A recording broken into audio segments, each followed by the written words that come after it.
Welcome everybody to Bitcoin Live for a very special episode, because this is sort of like a reunion to OGs, Bitcoin Live OGs, Paul McNeal and John Purple Suede.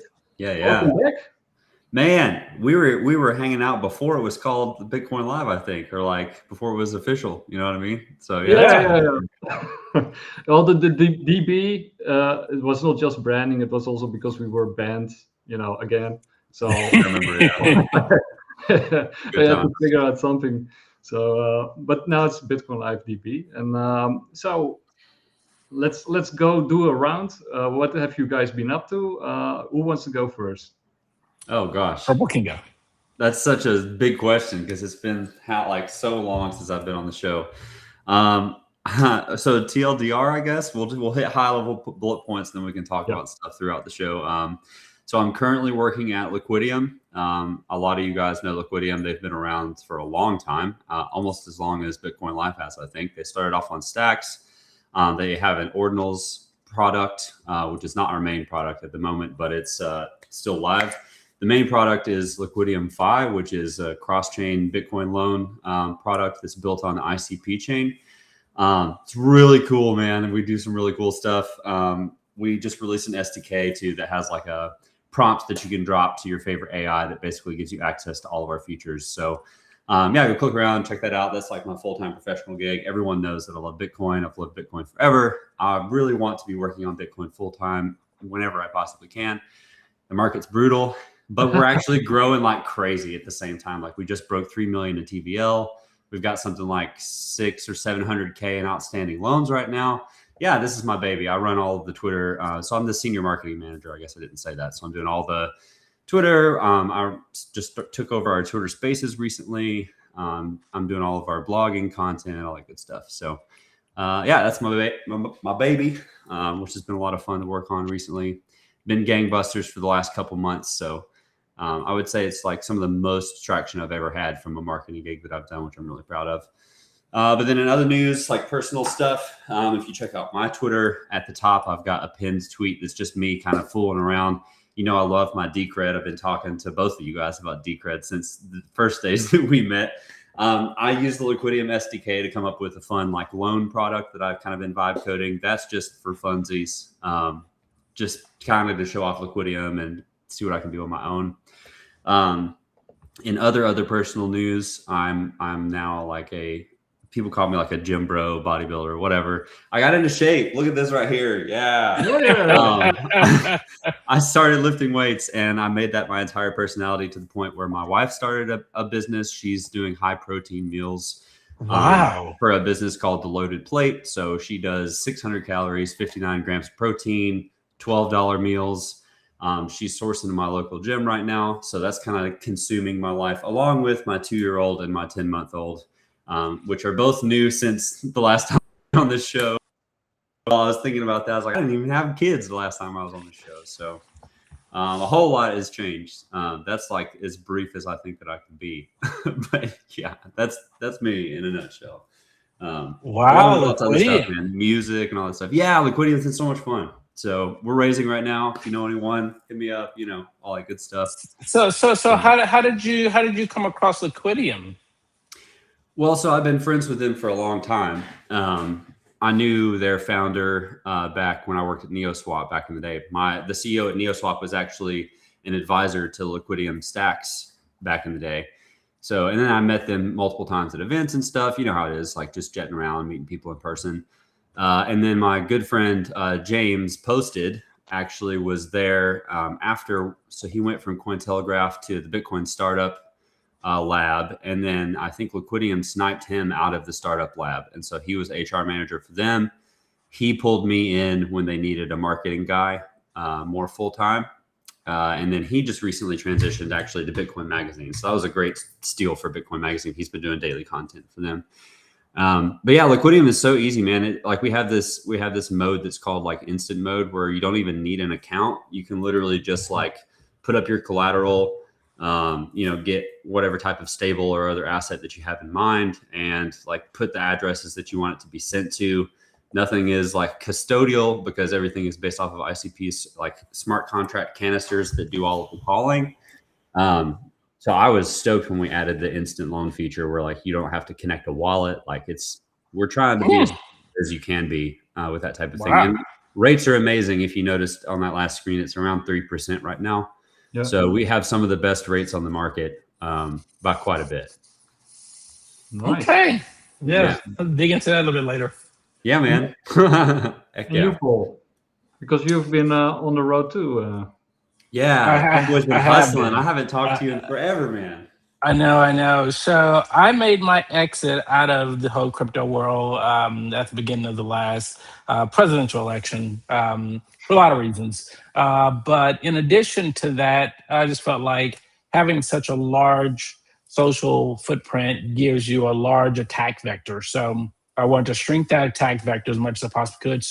And it was good for just mental health. I just got off of all the socials. I'm slowly sort of making my way back. I'll never come back to X. Sorry, won't happen. So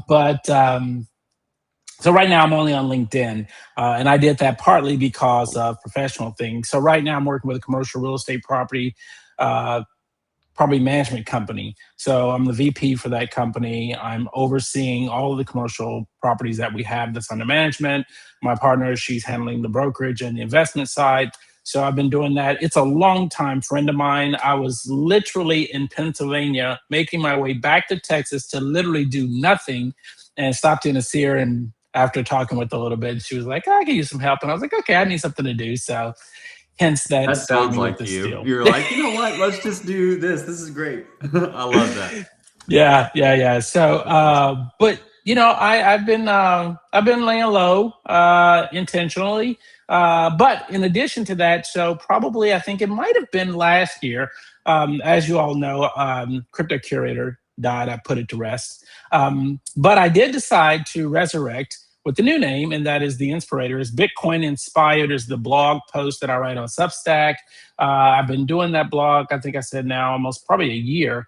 And I've infused it with personal development. And the reason I did that was because, Nick knows this, when you look at the Bitcoin industry, there's so much negativity and pessimism that I'm like, I don't understand. We have the best asset on the planet. We should be the happiest, most positive people on earth. And it seemed like that part was missing. So I've infused my briefs with a lot of personal development things. So yeah, that's me. I love that. Yeah. That's what I try to bring to the table with the weightlifting thing. You know, like I just want everyone I meet to be like, why is he so obsessed with posting pictures of like lifting? I'm like, well, because I want everyone who's a Bitcoiner to be healthy. You know, I want you all to last forever. I want us to be the guys that are taking over the, you know, leadership for the next generation. Guys and gals, hear me on that. Because gals need to lift weights too. It's not just a bro thing. So yeah, but anyway. That's where I'm coming at it from. I totally agree. You know, I've been, of course, nonstop on X social, you know, and running Bitcoin Live, and I can totally agree with that. It's bad for your health, right? My my eyesight has decreased. I'm now wearing glasses, you know, but on many different levels, you know, it's not very good for you to interact with socials like on a daily basis, which, you know. So I actually, one of the topics that I want to discuss with both of you, since both of you are sort of into it very much, is touching grass, right? And mental health and socials, right? So Paul, you have been sort of most radical about sort of cutting it down also because of the attack factor that you mentioned. But what are your views on sort of this sort of obsessive use of socials and you know, in crypto in particular, like, you know, what would you recommend to people? What does it do with you? What do you think about it? Yeah, back in the day, we've sort of touched on this as well. And here's my theory, because so I'm a huge advocate of the book 7 Habits of Highly Effective People. I think Dr. Covey did a phenomenal job with that product, and it has been time tested. It has lasted forever. And one of the first habits is being proactive, which means you have a choice. And this, a lot of people hear the word proactive, thinks it means active. No, it means realizing you have a choice. And so what you just said is key, because I think sometimes society likes to blame certain things like, oh, it's the tech, oh, it's the games, oh, it's this, oh, it's that. But in reality, it's us. As individuals, we have a choice to either use it or not to use it. And so my advice would be to people, every once in a while, sacrifice. Take yourself off social, shut it down, put the phones away. Like you said, go out and touch grass, break away from tech being so, pervasive in your life. It doesn't mean you have to do it forever. I heard a wise man once say, no for now, not forever, right? You can say no for this season, but it doesn't mean you're going to say no forever. Then I have a sort of follow-up question about that, right? Because my brother, he's also still on X, but rarely. He's now in Croatia with his family on vacation. Oh, wow. Having a great time. He's doing really good. He's also in health, bodybuilding and all that kind of stuff. So touching grass. But the way he usually does it is actually to cut it off completely, like 100%. And what I noticed with myself, because I'm more like what you just said, like, for example, I like to drink, not too much, but I do like it, right? A glass of whiskey or a good beer or whatever. But he quit it completely. And I do notice that if you stop it like 100%, it's easier sometimes to actually, to do it and to keep it under control. I've got to interject right here real quick, just because I'm pretty certain that he's watching, but I'd be remiss not to mention my good buddy Style Pigeon in this regard, because he has withdrawn from social media pretty significantly, which is part of the reason that he's not on the show right now. But just over 3 years ago now, he quit smoking nicotine completely cold turkey, and started weightlifting, and then now he's into jiu-jitsu. I think he'll be getting his next belt promotion really soon. Wow. And it's incredibly inspiring. He pushes me to like lift harder and be healthy because he's setting such a great example. So shout out Style Pigeon for setting a great example of touching grass and being a healthy guy. We love you. You're awesome. Good vibes. But yeah, I think for me, like I obviously work in the industry, right? So it's really hard to unplug. I make a point of just not working on the weekends, and thankfully Liquidium's really chill about that. They all are like really good about, unplugging. We kick ass during the week, and then during the weekends we unplug and we leave it alone.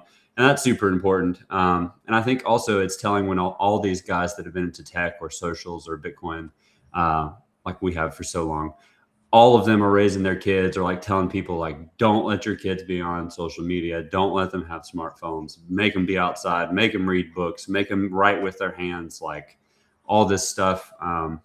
That should be like normies should be like, okay, wait. If the people that know the most about tech are being like, get away from it. Like that's, that's a pretty strong signal. So yeah. And in addition, so what you were just saying, Nick, and both to you, Purple, is that I think people have to know themselves. There are some people that have to quit cold turkey, and there's some people that don't. And I don't think that we should look one way or the other to determine how we should do it, but it's up to you. You can determine what you need. If you need to go cold turkey, bravo, go cold turkey, cut it all out. But if you don't, and you think you can handle figuring out a process, then do that too. But I think sometimes we either will swing the pendulum way one side or the other. We're like, no, everybody's got to go 100% cold turkey, or everybody's got to stay on. It's like, nah, it's a mix. You have to do what fits you best, and yeah, absolutely. And did you notice any improvements when you did it? Like like mentally or emotionally or physically? Like Yes, I did. I found that I'm not getting into verbal fights with people about political issues. That does great for the mental health. Yeah, that's a pretty significant improvement. Well, I that one I cut off a long time ago, right? I mean, the first thing that I did is turn off my television, and that has been like a relief for me. And one of the other things that I also, when, for example, with X, I know you don't like X, but with any social you can manage your feed, right? I actually get mostly positive things on my feed. So some people say like that they see dead people and whatever it is. I don't know what they do with their feed, but of course the algos they sort of search what you're looking for. Like if you're looking for trouble or what's happening in Gaza or whatever, then of course your feed will be quite horrible to look at, right? So I think one of the simple things to do is, just look for positive things, and then you will get positive things, right? That's kind of a simple. I agree. I guess my challenge was that I was following a lot of folks, like I said, in the Bitcoin space, and some of those people have shifted again. I mean, this is no personal attack against them or anything like that, but Marty Bent and those guys, they just went. I can't have them in my feed. I can't listen to them because ultimately the conversation is going to go to a place that I'm just not good at. So you're right. And that's something that's a good challenge for me. Maybe I get on X and maybe I'm very, very selective of what I'm letting in my feed and who I'm connecting with. Just only follow me. Yeah, exactly. That's all I do. I'll follow Nick because Nick, I know you're good. So we're good to That's awesome. It is worth mentioning too that there's so much like division and like fractured public thought in the Bitcoin ecosystem right now. Like even with Luke Deshire and BIP 110 and like all this stuff that's going on, let alone just general opinions about Bitcoin. It just screams to me intense bottom signal things. Everyone's too busy infighting and arguing and like not actually trying to build anything productive, which is where I'm at, by the way. And Michael Taylor's selling all his coins. Yeah. It's over. Pack it all up. That's not true. Yeah. It's funny how you pronounce his name because I tell you, it's so weird. I've listened to 3 different people pronounce his name different. Some people call him Luke Dash Jr., which that is his name. I've heard some people call him Luke Dasher, and then I've heard some people call him Luke Dasher Jr. No, Luke Dasher is what it is. Peter McCormick calls him Luke Dasher, and I'm like, Luke Dasher? I'm like, who's that? Yeah. Well, you know who I'm talking about, though. Yes, sure, yes. So maybe that's a nice segue. Like, how do you guys see the market at this moment? What are your perspectives for this year? Because market sentiment is in the gutter. Like I haven't seen the sentiment this bad in forever. I think this is the worst sentiment read I've ever seen. Go ahead, Paul. Well, I mean, I'm doing the briefs every day. Part of my brief, what I've now created is a section that's comparing this bear cycle to the last 2 bear cycles. And on one of my briefs, I wish I should have had it up. It points out that we're only down like 54%. The last 2 were down 70 and 80%.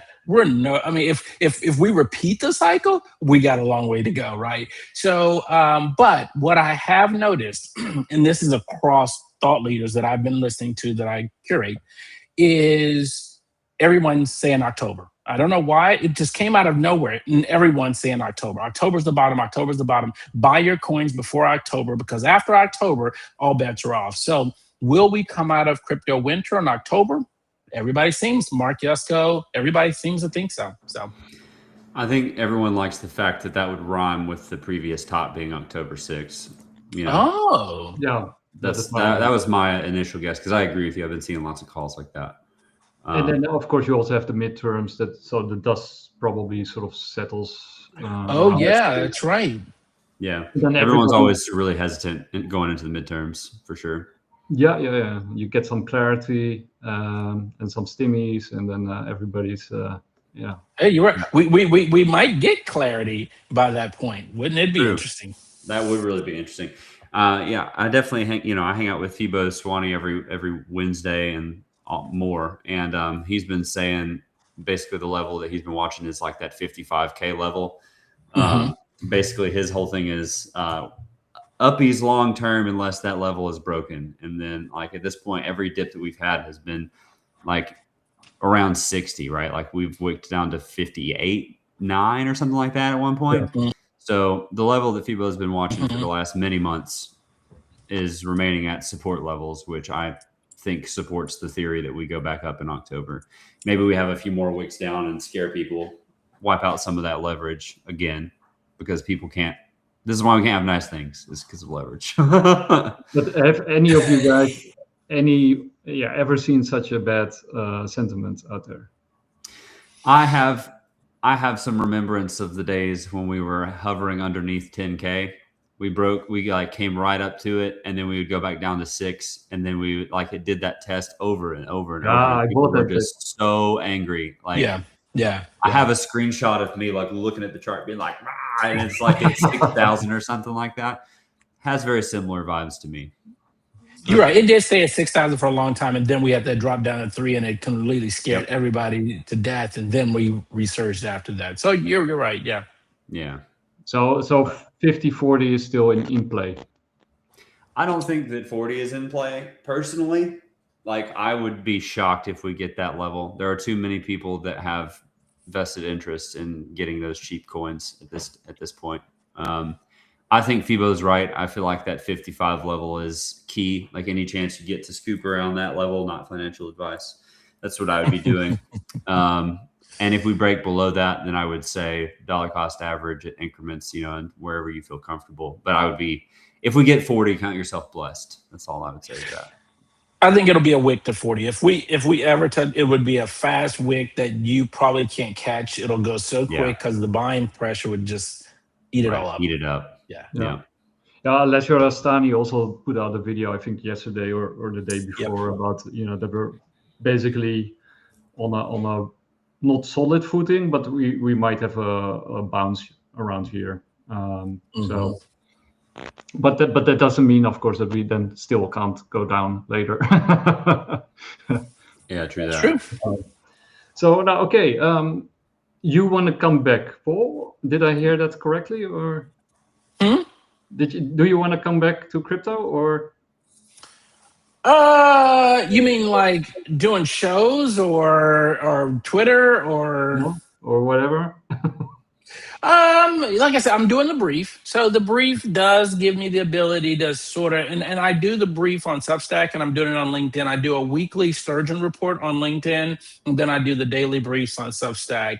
I don't know if my schedule right now will afford me the ability to do videos, but at some point I would. And if I did, again, it would be around the same theme, which means that I would incorporate personal development along with the Bitcoin stuff. Because I think as Purple's a great example of, Bitcoiners, we do need to live longer. We need to live healthy. And it makes no sense, especially some people I see in the Bitcoin space. And again, this is no attack on anyone, but if we're out of weight and we're just looking all crazy, it's like, guys, we've got to take care of ourselves.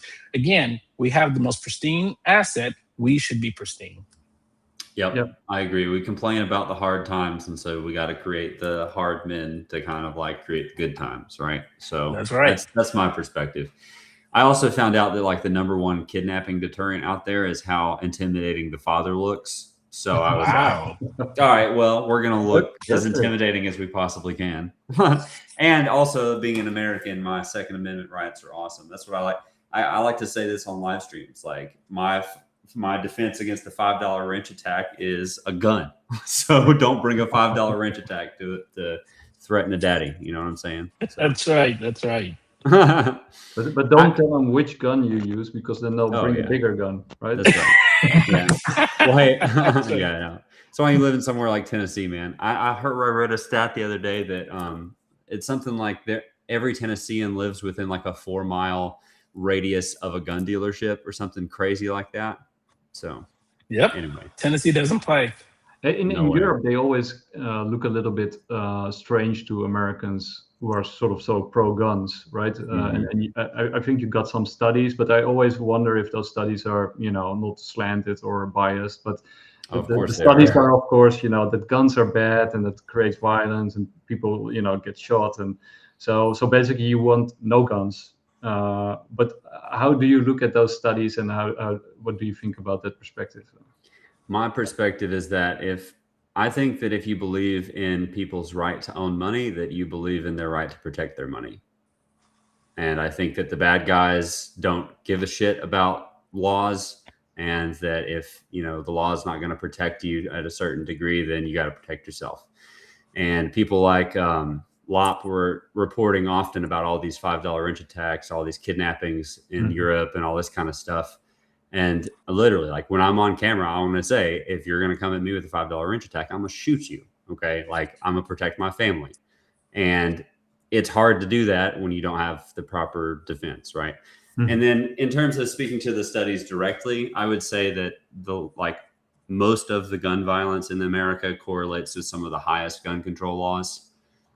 There's lots of really intense conversations that we could have for weeks about gun control and laws and how people should have what. But at the end of the day, I really believe that if you believe people should have their own money, then they should also have the right to defend themselves. I came across this study, but I couldn't retrieve it anymore. But I think the study sort of claimed that the two polar opposites are no guns are safe, states or countries with no gun, or only the state monopoly, and states where everybody carries a gun are also extremely safe. It's just those states and countries in between, yeah. Where it's an imbalance that are, and then of course also the disparity between wealth, of course, that adds to that.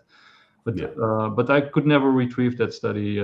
Maybe I dreamt it, but I think people can make studies say anything they want. I can make a study say guns are safe. I can make a study say guns are not safe. I can make it goes back into the individual. It's you got to do what you do, and if you enjoy owning guns and live in states that have good gun rights and tote your weapon and make sure you take care of your family, like he said. Come at me, I'll shoot you. Yeah, and then there are tools like any other tool. You can use it for good or for bad, and you have to use it responsibly. Of course, also if you have children, you won't be lying around or whatever. Right. So these are just common sense kind of things, right? But Europeans are just very scared about guns, and Americans. So. Another question that I sort of wanted to ask you is, you both of you guys have been with Bitcoin Live for a long time. So looking back on that experience and on podcasting in general, how was that experience, and how do you look at podcasting in general? Yeah, I can start off real quick with this one. First off, I thought it was a great exercise for me to just practice what I believe about Bitcoin, right? If you have a show that's regular and you have to come up with content, you need to know what you're talking about, right? And I've always heard, and it's been my experience, that you learn something the best when you have to teach it to somebody. So for me, it was a really good exercise in just being okay, I have this show that's going to be about Bitcoin for beginners, because we did gingerly introducing people to Bitcoin topics. How do we do that? So that was great. I also think that it helped whet my appetite for more video content in several gigs that I had down the road. So that was good. I love public speaking, so it was a good way to kind of keep those skills fresh after a few years of not using them. And then I also feel like it was great. I loved being a part of kickstarting this little network.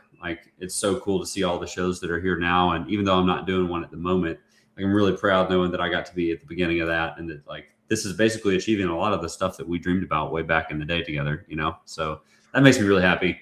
And I'm almost embarrassed to go back and watch the footage and Pigeon feels the same way, because we're both these scrawny little dudes that know virtually nothing, and we feel like we both made so much progress in the last few years. I thought it was a good measure of progress. Gingerly was a really great show. I enjoyed, basically every episode. You guys did, you and Pigeon had a great content that you put out there. And Paul, of course, also. It was more focused on politics, but so the same question for you, Paul. I love the time that I had on the show, both with the political show that I was doing, as well as the curation of the content and covering what was going on a weekly basis. That I do miss, because even now, I do my briefs, but I don't talk about it with anybody. I just push them out there. And so the show gave me the ability to have community, to talk about the topics and what was going on. In addition, it kept me sharp on really what was going on. And that's one of the things I was telling you about before. I've sort of lost touch with a lot that goes on in the crypto space. You can ask me probably about Bitcoin and Ethereum. Outside of that, I'm probably ignorant when it comes to what's really going on and what's happening. Again, he mentioned Liquidium, and I would have no idea what that is and why, but I'm very interested in it, and we'll talk about that in a few. But the show made me stay up to speed with what was going on. It kept me informed, and I really enjoyed that. I also enjoy the fact that watching what you have done with it is neat. I wish that I could find a way to make it a lot better monetized, because I think your time and your effort and all the things that you're putting together should be, there's value that you're creating with the show. And so I wish that value had a way to truly reward you, and so that you could do it a lot more, full time. But, maybe there's still time for that. Hopefully people will click subscribe and click like and all the other stuff they tell you to do in YouTube videos. Yes. Thanks for that, Paul.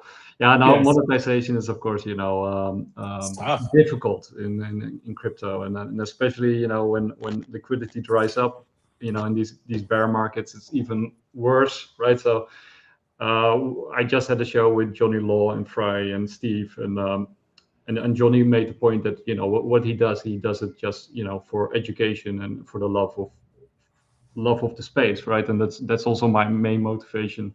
Otherwise, I couldn't have kept it up and keep it going, right? Because it does sort of wear you down over time. Well, right? Yeah. Kudos if you're keeping it going in the bear market, because again, like you said, in the bear markets, people just completely evaporate. Like there's nobody watching anything. But the fact that you've kept it going is amazing. I think we can safely say that the people that are now left are either idealists, they are believers, builders, or traders, like professional traders. Then everybody else is gone. Yes. And when it's that way, that's a buy signal. This is a buy signal. Yes, it is. Yes, it is. Yep. Yeah, so I guess both of you are also accumulating a little bit. Always, yeah. Always.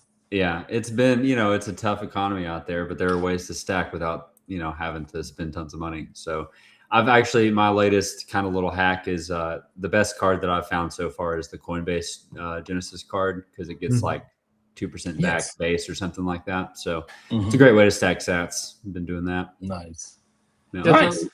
Yeah, you have like a broad perspective on the space because you have been involved in many different projects, John. Yeah. So when you look at the broader space, the crypto industry at the moment, like where do you see the biggest opportunities for people who are still in it? Well, I can tell you, it's definitely not in meme coins. No. No.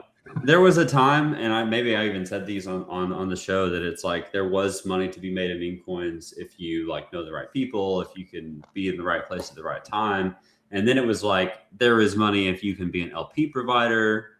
And now it's just kind of like, now Robinhood just launched their meme coin trading thing, and everything feels like the big boys are just trying to suck any last remaining liquidity away from retail they possibly can, and so it's just, I don't know.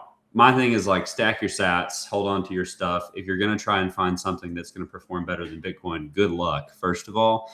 But second of all, you better be looking for like absolute fundamentals, because you may as well be buying lottery tickets at the rate that meme coins are being created on the various chains. If you don't know somebody, stay away from meme coins. I would even say that for altcoins. Like I'm been friends with Scott Milker for years, and he's, not opposed to making money in other chains. And even he's like, honestly, prediction markets killed altcoins. And I agree with that take. Like, he was one of the first people I saw that started really diving into that.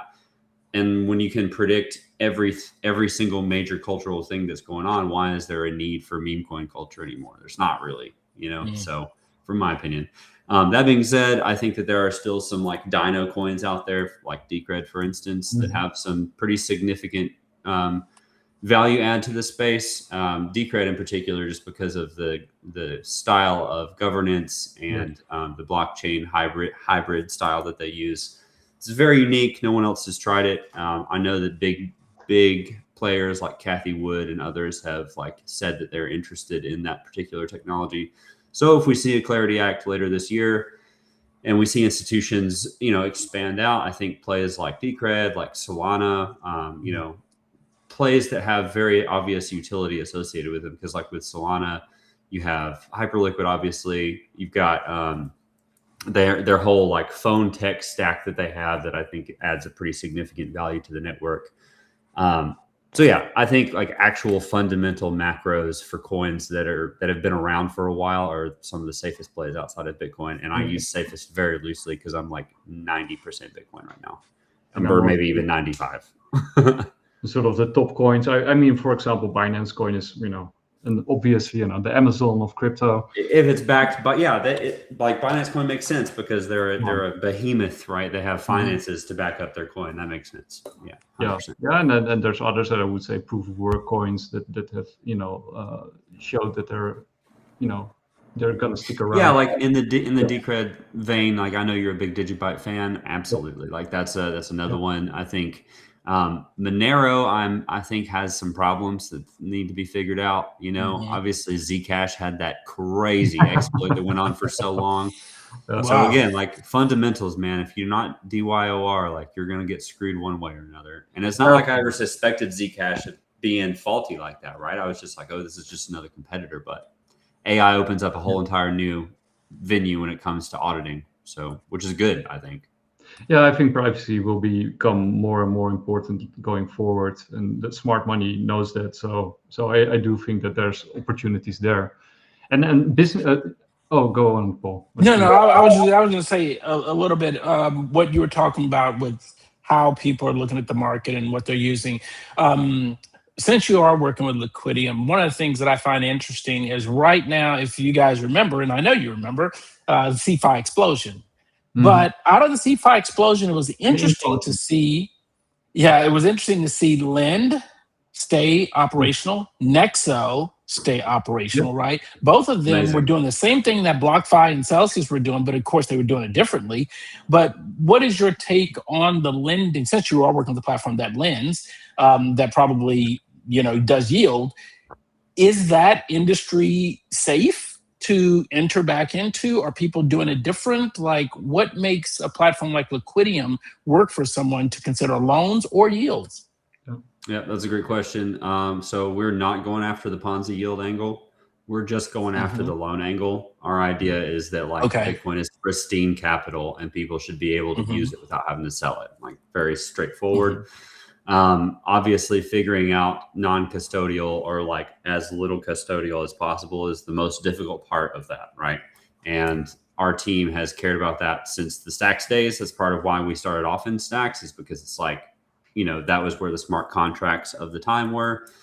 We're looking at some solutions on RGB, but frankly, I don't feel like it's going to be strong enough from a development perspective at this point. Like, I don't think there's enough tooling. There will be soon on RGB, so we're going to have a tool there down the road. But I think that ICP currently is the best option because they use what are called canisters. They're basically like fragmented into like hundreds of different parsed codes that can't be all assembled together because they're distributed so widely between all their node providers.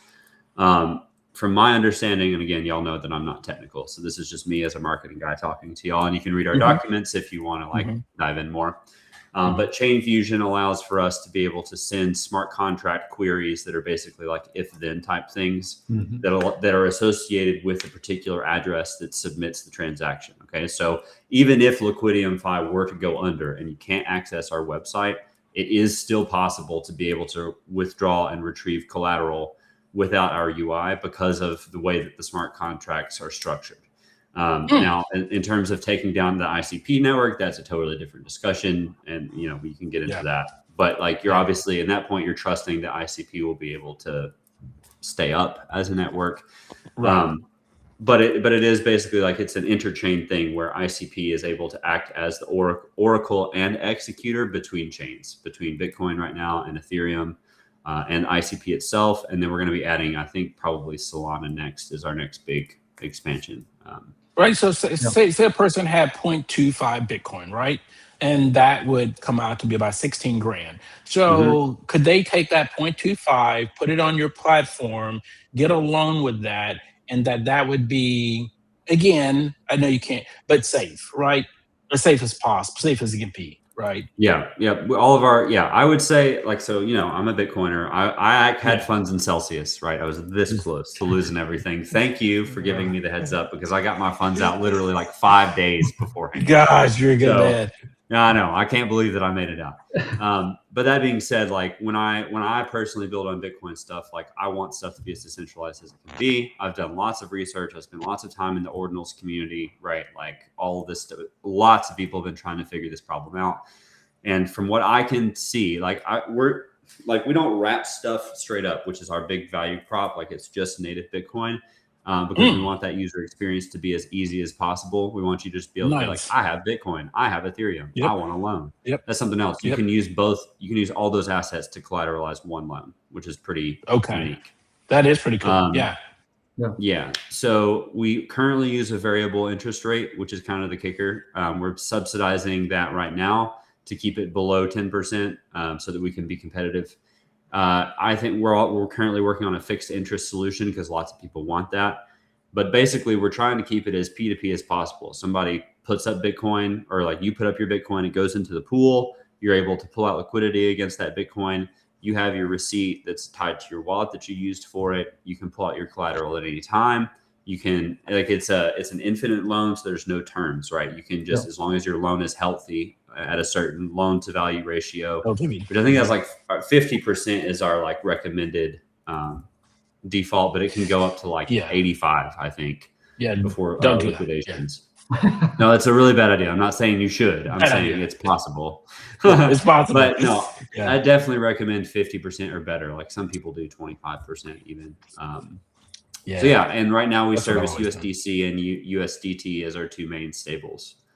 So I mean, that's kind of rambling, but from my experience, it's one of the best solutions that I've found for that type of thing. Because again, you know, I've been talking to my nephew about this, and so we were looking at Aave, right? And then there's the other more controlled, not that are DeFi, because Aave is the one that's sort of DeFi, and that's about as deep as DeFi can go. But Lend versus like an Aave. We're really close to Aave in terms of the tech. Like we modeled our tech after what they built, but we did it on ICP so that we could use native assets instead of having to wrap stuff. Okay. Yeah. And in terms of, like I said, in terms of the custody thing, Liquidium ourselves, like we don't custody funds. The funds are held in a pool that are held by that canister. So like we can't take anything. If we go under, the funds are still there. Like I said, they're still accessible by smart contract call.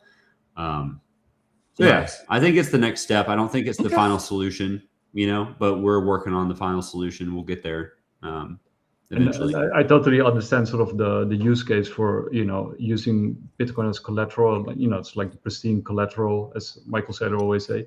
But you know, Satoshi always meant it as a peer-to-peer payment system also, right? So and you know, Square launched, you know, all these vendors that can sort of use that you can pay with Bitcoin. Like, how do you guys see this sort of discussion as Bitcoin as a store of value versus Bitcoin as a medium of exchange? I mean, it sort of creates these taxable events, of course, that people want to, you know. Currently. Yeah. I think we need Clarity Act for that. But I'll let you take this one for a second, Paul.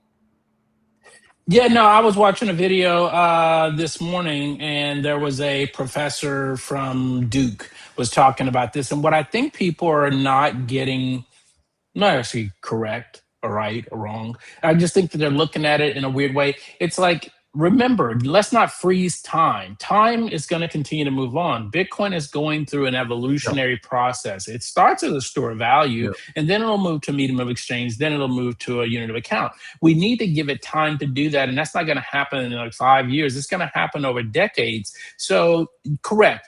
Bitcoin has not fulfilled Satoshi's vision of being electronic cash. Well, let me take it back.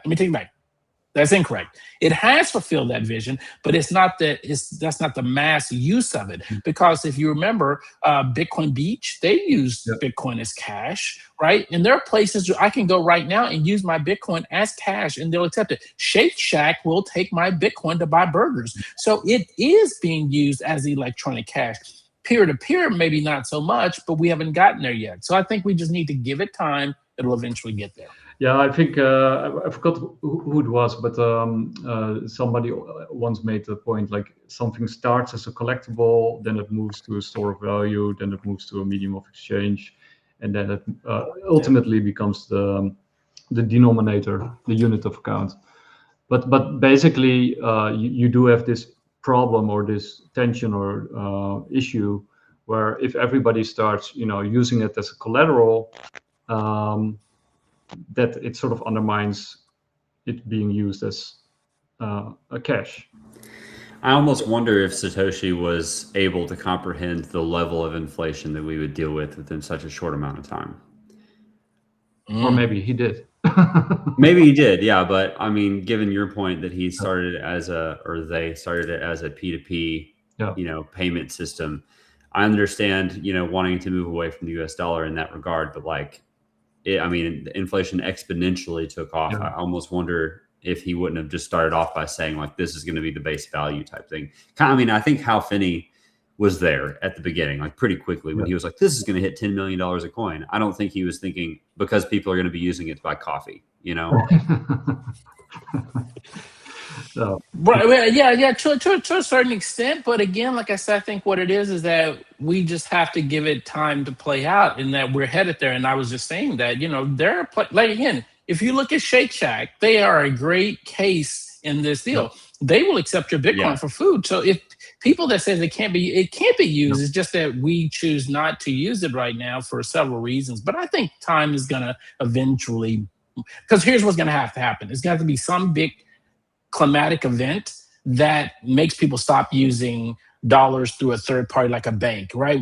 That's why the whole thing was created, so we can go person to person and not have to use a third party to transact. And that event might be coming. It would be World 2 style inflation for sure. That's definitely possible. Yeah, and you could also argue, like, this whole transition that we're going through, these states, the United States, Europe, China, all these, they have to sort of inflate their way to get there, right? So at the eventually they'll get there, but they have to, we still have some inflation ahead of us. The grind is going to be long and slow, man. That's something else that I think about when I was reflecting on my time at the first show that we did, because we were talking about Russian foreign policy back in our very first show before they attacked Ukraine, if you recall.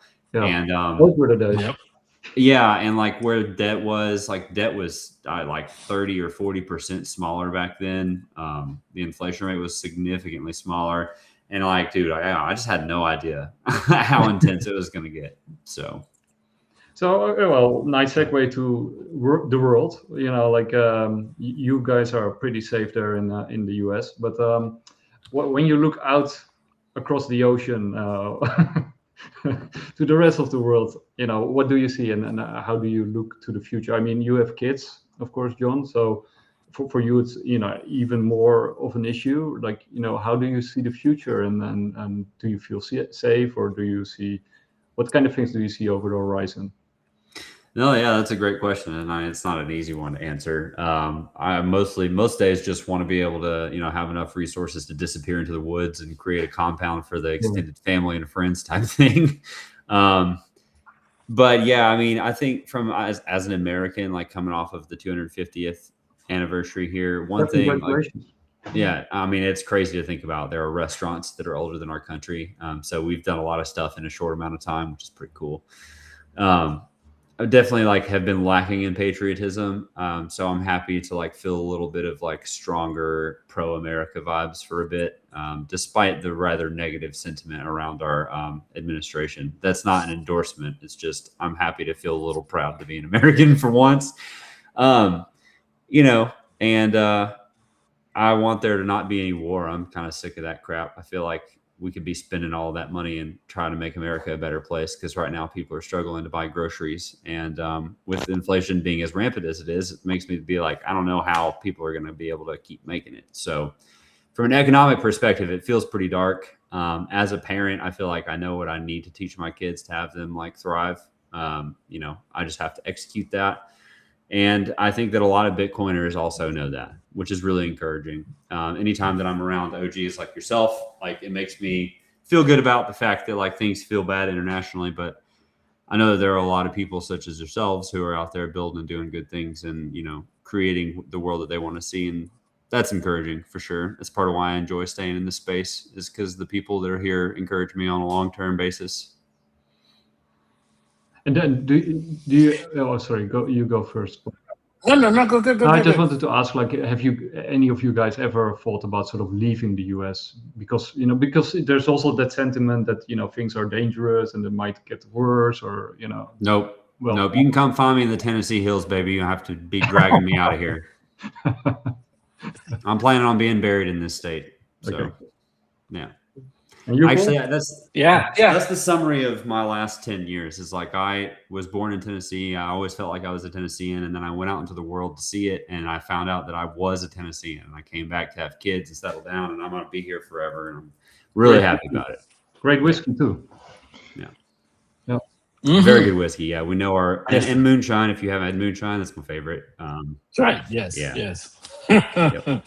Tennessee and Kentucky, it's close tie. Oh, no. I'm sure Philbo would agree. Got beat on bourbon. I'll have to say that for my buddy Philbo for sure. Yeah. Yeah. No, I mean, we're not alone out of the world and all that's going on. Again, I think there's an evolutionary process to everything, and I think that the good times, the bad times, right? Things change over time. Evolution is so long. No one human life can ever really witness it.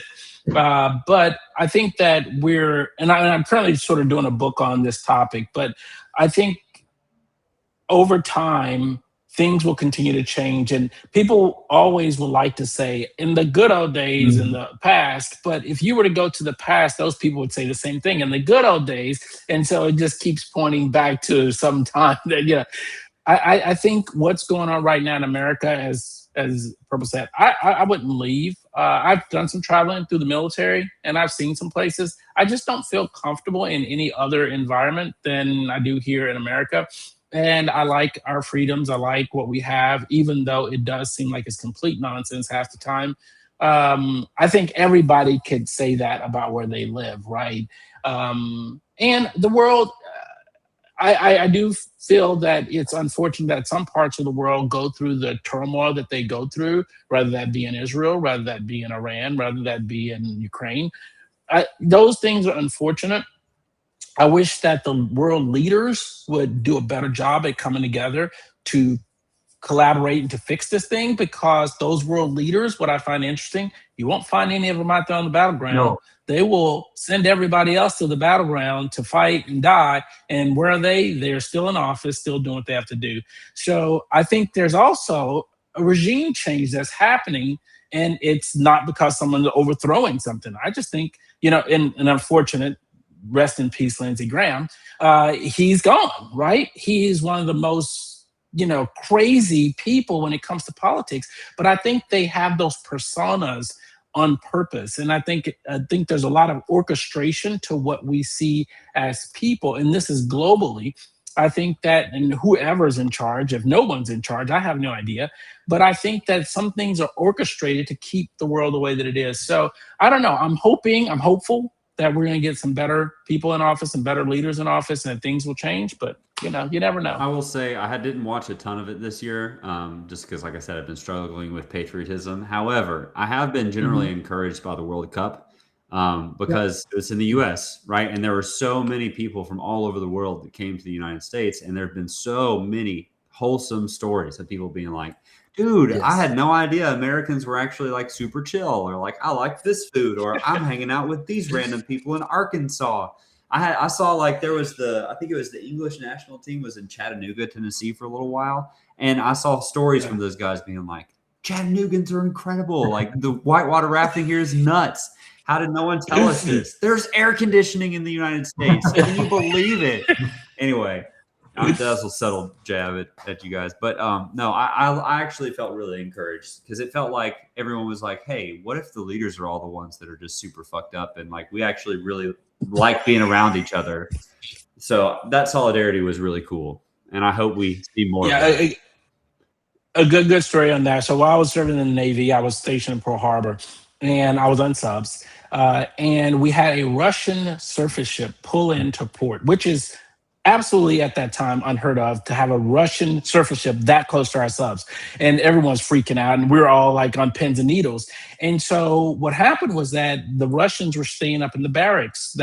We had barracks. And so while they were there in port, they were staying there. Of course, they briefed us if anybody tried to seek asylum, all this stuff like this. But one night we went up and hung out with them. Now, granted, we weren't able to really communicate speaking of the language, but we were drinking beers and we were hanging out, having a lot of good fun. And at that point, I said, you know what? These people are just doing their job, just like I'm doing my job. We don't hate each other. We don't dislike each other. It's back to what Purple just said. It's the world leaders that's all effed up. That's what we need to get out of. Let them go fight. Listen, you want to go fight? Go fight. But I'm not doing Hunger it. Game for world leaders. Let's go. I'm about it. Sign me up. I'll sponsor that. You know, in a way, in the past, you actually had leaders who sort of fought each other, like on the battlefield, or even sort of fought each other instead of their armies. Right? You got like a challenge, and then it was fought like between leaders. I think we should sort of return to those times. Nowadays, it would be elder abuse. Yes, it would be. But it would be fun to watch, right? I think it would be over very quickly.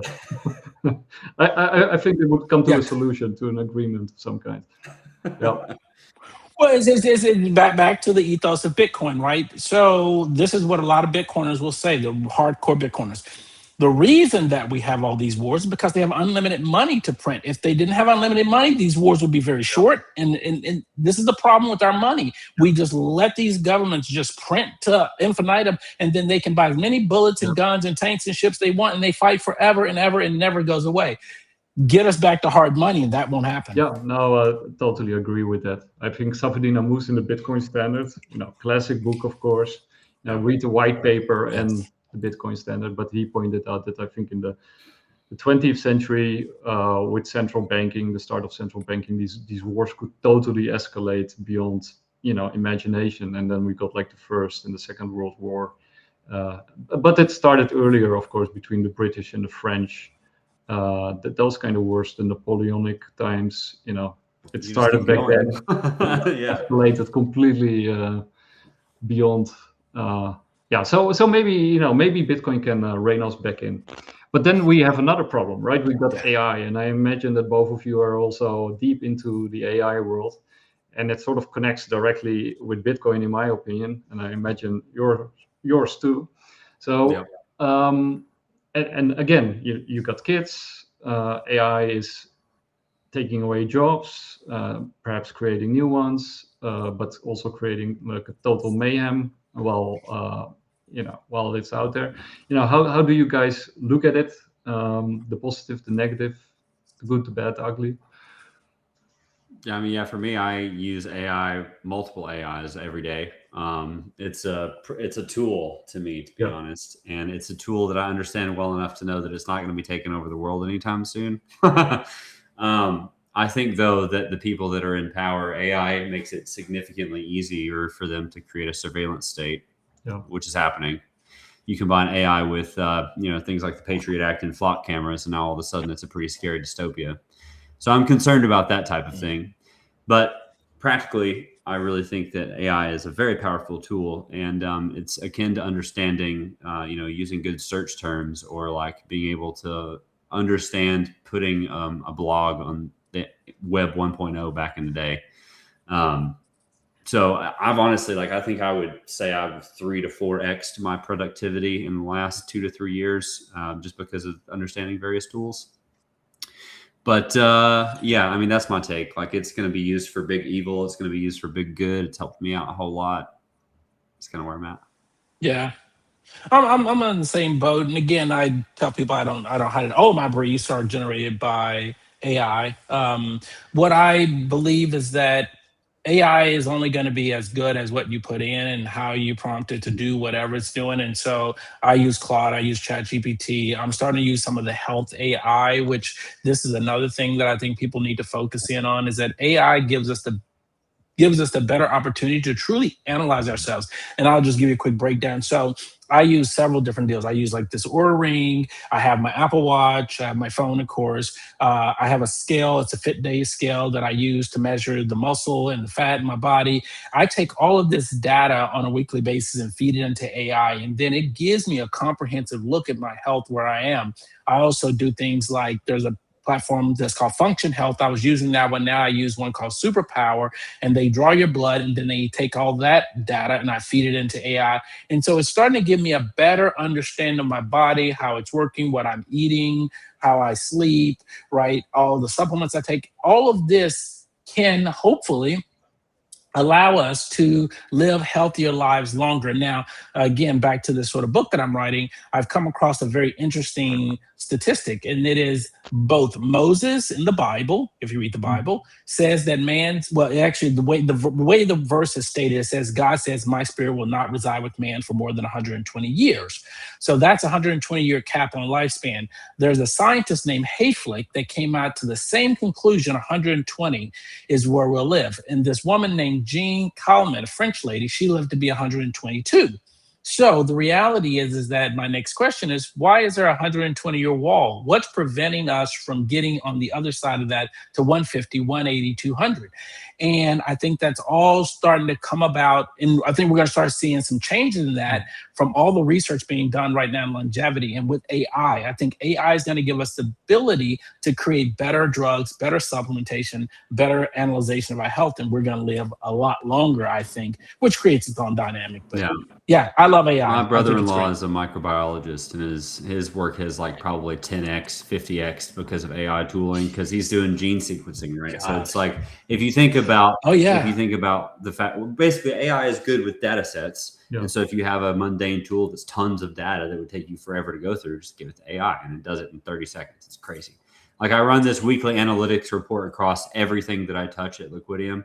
I mean, everything. Like Twitter and SEO and blogs and blah, blah, blah, blah, blah. And it's like paragraphs of data. I like just give it to GPT and it gives me a nice little bullet, like, bang, here's everything, right? And that used to take me days to put together. Now it takes probably like 5 minutes. So it's a tool, and it's a great tool, you know, not something to be scared of. I think it's something to be informed about. So but biology and AI is, of course, a big growth sector. I mean, that might be the next big thing. Yeah, I would think so. Yeah, and then, you know. It was what's his name that wrote Homo Sapiens. That whole series. Harari. Yeah, Harari. If you look, and I think it's the last book that he wrote, he talks about basically those people that give AI everything will be considered superhuman, and they'll be so far advanced among the average human that it won't be any comparison. So and that's where we are. And back when he wrote that, we didn't even have quote unquote AI. He was just talking about like Google, in general, right? Yeah. But now with AI, it's going to be insane in the future. Jordy Visser with Anthony Pompliano, he's doing everything AI. Jordy Visser says we should be talking to it every day. Your kids should be talking to it every day. He's all on board. Yeah, I follow Jordy Visser with Pompliano. This is one of my steady, Friday podcast. It's now Saturday. Yeah, Friday, Saturday. Jordy Visser is really cool. But then, you know, like you said, you feed it all into an AI, but, you know, aren't you afraid that somebody else looks at all your data that you're feeding it, and, you know, you're basically giving all the information to? No, not really, because it reminds me of, and again, might not be, well, maybe you're right, maybe not. So back in the day, when you worked for companies, they had a server closet where all their servers sat in there that had all their data, the X drive or Z drive. And that's where the moment Google said something about putting it in the cloud, people were like, whoa, no, there's no way we're going to do that. All of our personal information and people can have access to it. Now everybody puts everything in the cloud. Nobody asked the question about it. Same thing with AI. I think there's people that's going to be afraid of it. And then all of a sudden, same thing with the blockchains, right? Remember when we had people trying to create private blockchains? Yep. They're all gone. Everything's public blockchain.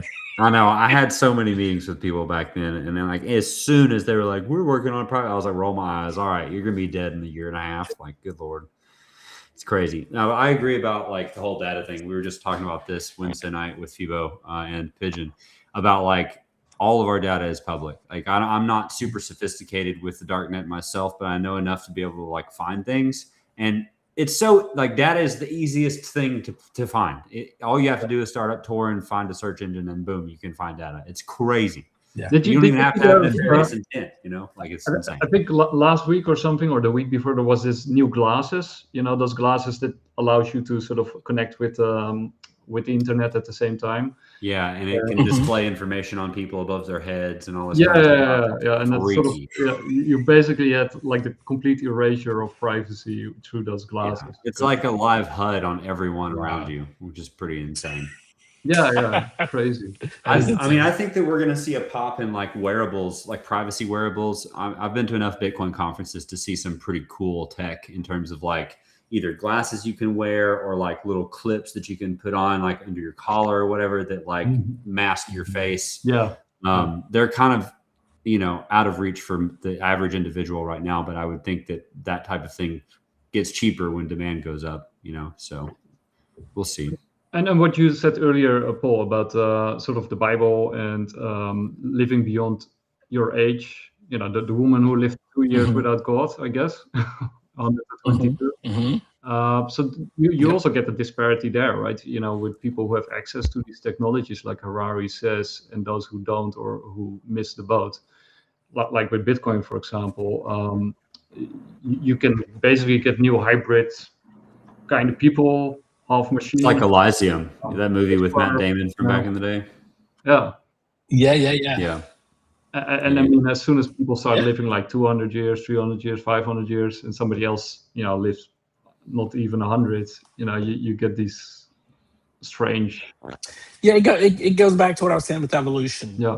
Because evolution takes so long, we'll never witness it. But can you imagine the year 3000 and what the human of that time will look like? Probably might look different. It'll definitely be merged with the machine at some level. And so for us, that would freak us out. Well, if you go back, you know, 3,000 years ago, those people be freaked out by us, right? So it's a natural evolutionary process that I think just going to keep going. A lot of people used to think the world was going to end in 1980, and then they thought it was going to end in 2000. And here we are in 2026, and the world still hasn't ended. It's not going to end, people. Sorry, I hate to tell you. It's going to keep going. We'll be in the year 5000. It'll be like, yep, there's still people. I just, it's evolution. And so, yeah. And you know, speaking about the Bible, you know, you got those old records where I think Moses and Noah they became like 500 years old and 1,000 years old. You know, there's some really strange ages in the Bible. They say there's sort of accounting error, symbolic or whatever. Yes. You know, maybe they had AI and. That's an entirely different episode as well. We could talk about that for hours. Yes, it is. We could talk about that's my segue to another topic. I know maybe you guys noticed that I'm sort of into UFOs and all that kind of stuff. So we got like 2 shows. We have this collaboration with UAP, the podcast, Dover and Adam, who are great. And we, you know, we did the bigger picture for, we still do that. So, but the United States has been declassifying tranches of UAP, UFO stuff. And I've been going back and forth with Paul on this for 2 years now, I guess, on Telegram. Easily 2 years, easily. Yeah. So where do you 2 stand on that? Like, you know, what the hell is going on with the US? My main commentary is we live in a world of like 4K video. Why does all of the evidence look like it was taken on a Polaroid in 1960? Like, come on, man. Give me something in 4K. Like, I'm not saying they're real or not. I'm just saying, why does it all look like absolute crap? I'm with you. I feel the same way. I'm like, every time someone catches something about an alien, it's all grainy. It's like, come on, guys, you got to do a better job. But you got, for example, Burleson and Anna Paulina, who say there are like high quality videos out there, but they're sort of, you know, behind this gatekeeping. So I just don't like that part of it. You know, I just want to, you know, we have evidence on a lot of other things. You know, like, I don't know. I'm sorry, I'm just fidgeting over here. No, that's fine. So, but then, you know, what do you make about the disclosure thing that they're doing with these grainy videos? Like, you know, what are they actually trying to achieve by doing this? Yeah, I don't know what they're trying to achieve. but I will say this. It to me, I equate it to O.J. Simpson, right? Like, if the guy didn't kill Nicole Simpson, he darn well knows who did, right? Yeah. These alien things, like, if there aren't aliens, you know, there's something there. I just don't know how true it is or what the deal is behind it. I just don't know. And until we find something of substance that we can, like I said, bring me the alien, I want to talk with them. When I can have a conversation with them, I believe there's aliens. But until then, we're good. Yeah, no, I saw Disclosure Day. I haven't seen it yet. Like homework, right? Because you know, I'm into this, so I had to see the movie, and it was Spielberg, so you know. Yeah. But it's awful. Was it good? It's terrible. Oh my god! Okay. But can I spoil it a little bit, or Yeah, please. I'm not gonna watch it. Yeah. Oh. Yeah. So at the end, they bring in the alien. and that really ruins the total movie. You know, it was like, oh god, like a totally bad. You know, special effects in the movie were terrible, like really bad. And at some points, you got sort of like a Bambi talking. Now, not talking, but you know, almost talking. Deer and bunnies. And wow, yeah, that sounds crazy. Yeah, I will say though, Nick, I think you should get James posted on one of your UAP shows because he's your level of diehard believer. Cool. And like he has some stories about some pretty wild experiences. James posted. James Wren. Yeah. Just send me his handle, and then I'll get into contact. Yeah, he's at the Bitcoin magazine right now. We worked together at Cointelegraph back in the day. He's the guy that I don't know if you guys know. Maybe I don't know. We produced some music together. But like he does freestyle rap. He is one of the greatest freestylers that I've had the pleasure of experiencing. I'll produce a beat for him, and within less than half an hour, he'll send me a fully produced lyric back that he just did in one take. Wow. It is insane. The man is so talented. He's been in Bitcoin as long as I have, maybe a little longer. So yeah, no, definitely worth a follow. And yeah, like I said, he knows his stuff on the UAP stuff. So he'd be a great guest. Yeah, we'll invite him on. Apparently, I'm already following him, so that's cool. Nice, that makes sense. Yeah. I mean, y'all have been in the same circles for a long time at this point. So yeah. By now, we all know each other, even if we don't know each other. Right? We're all connected. The only thing I have when it comes to alien, Nick, and maybe you can enlighten me on this because you do follow this stuff incredibly close. Why is it that alien life mimics somewhat of humans, right? Why do we think that aliens look like humans or have some structural same as humans? Because everything that I've seen about aliens, it's either the big eyes and bald head and weird fingers. It's like, what is that? Why do we have aliens that mimic human life? Yeah, so you got like a ton of different theories about it, right? You got some evolution, so you got evolutionary theories that would sort of speak to you, where I think Edward O. Wilson, but also other thinkers, like actually evolutionary thinkers, who pointed out that as sort of we move out into space, our bodies become more fragile, smaller, our eyes become bigger, our heads, we become more mental. So basically, through the technologies that we use, certain features of our biology get emphasized over other features. But you also, on the same line of thinking, you also have people who pointed out that marine animals, they can't make fire. Something very simple. A simple observation, right? Because they're in the water. But they also don't have hands usually, right? So mandibles in order to control things. So in order to sort of get into this evolutionary ladder, it sort of makes sense from an evolutionary perspective to have a bipedal kind of humanoid figure with hands and fingers in order to manipulate things and to start fires and get things started. So that's sort of the purely evolutionary angle. But then you also have some more wilder theories, right? That aliens intermix with humans, hybridization in order to interact with us, and that's are the ones that we're in contact with, right? Because otherwise they wouldn't hybridize. Plus, you also have the idea of screen memories, right? So maybe we are not actually seeing the aliens, but they are just projecting something to us that we are familiar with or that we can relate to on some level. So that's a possible theory. And then you have sort of the biblical religious angle. And that's the idea, of course, that if you go, for example, the Book of Enoch, right? The Book of Enoch, with the Ethiopian church that sort of retained that knowledge from before the rupture. Before you got Catholicism, you had all these different biblical sects that lived together and that were debating about all the aspects of Jesus and Christ and if he was divine and not divine. And the Ethiopian church, because of the Islam, it was sort of disconnected from mainstream Catholicism and Eastern Orthodox Church, and they retained sort of the books of Enoch and a lot of other books that were sort of censored out of the original church. And in that book, Jesus is like a super powerful entity.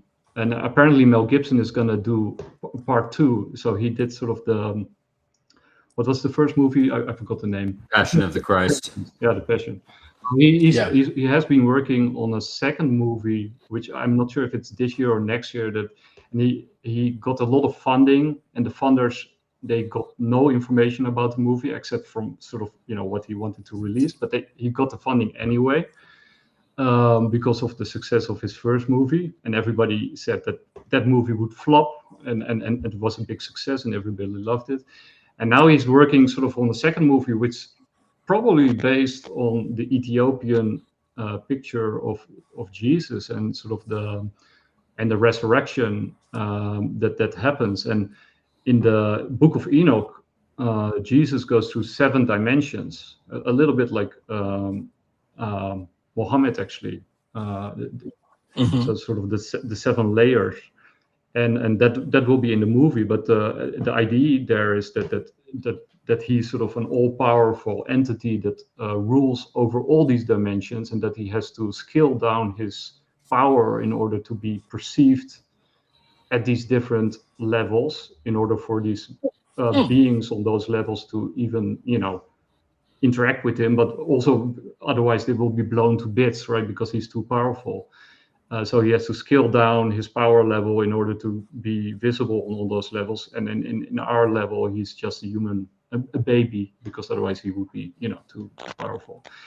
The point of this whole story is, if that's your perspective, then sort of Jesus Christ, who's also God, of course, according to the Christians, he's basically sort of like an alien being, like it's the definition of an alien. He's not us, and he has to appear like us, right? And then you got all these other beings on other dimensions that probably also have to appear to us as sort of familiar beings in order to interact with us. But that's sort of the religious perspective on that question. Yeah, see, I gotta live at least 250 years. I gotta see all this stuff come to pass. Yeah, it will be very fascinating. I from my perspective, I think we live in super interesting times, right? It's of course a little bit scary depending on where you live, and the inflation is of course horrible. My personal expectation is that later this year, as sort of the Strait of Hormuz is sort of processed, through the system, the shockwave, the inflationary shockwave is, still about to hit the shores, of course. And then, today I read the Strait of Hormuz is open again, but it can be closed again tomorrow, right? Tomorrow, and time for the stock market to open. Like exactly. Schrodinger's cat, it's open, it's closed, you don't know. But the point is, like, if it stays closed too long, the U.S. Strategic Petroleum Reserve, it's basically shipped out to Europe in order to control price levels here. But that's sort of about to run out, right? And I'm not sure how much more oil China has to send to the world, but at some point they're also gonna hoard what's left, and then places like Europe are extremely vulnerable to those kind of things, and so those kind of things are scary, and the escalation with Ukraine and Russia, but AI, UFOs, Bitcoin, time traveling, who knows, all that kind of stuff, sci-fi stuff that's really mind-blowing. And we didn't even mention the Hadron Collider shifting us over to another multiverse. Yeah, that's right. And then on X and other places, all these sort of people are spouting, theories and conjectures and fake news and disinformation and whatnot out into the ether. It's crazy. It's crazy. It's absolutely crazy, right? I'm in those spaces, and especially the UFO spaces are, it's fun, but you really have to have a sort of mental stability and stamina. Yeah, through that. This is why I'm addicted to the gym now. I get my mental sanity from lifting heavy weights. I can completely smart man. So before I let you guys go, is there anything else that we should sort of discuss or highlight, or that you want to talk about? Or I was just kind of thinking over the fact that it's really cool how all of these years of the three of us studying Bitcoin has led us to be healthier and smarter and more humble and practical. It's really cool. I think if you're watching the show right now and you've made it to the end, congratulations, first of all. But second of all, you should know that studying Bitcoin is going to really change your life. You have no idea yet. If you're at the beginning of your journey, keep pulling that thread. It's worth it. Speaking from experience. So that's my kind of final message there. Absolutely. Yeah, no, I'm on the same page. It is neat.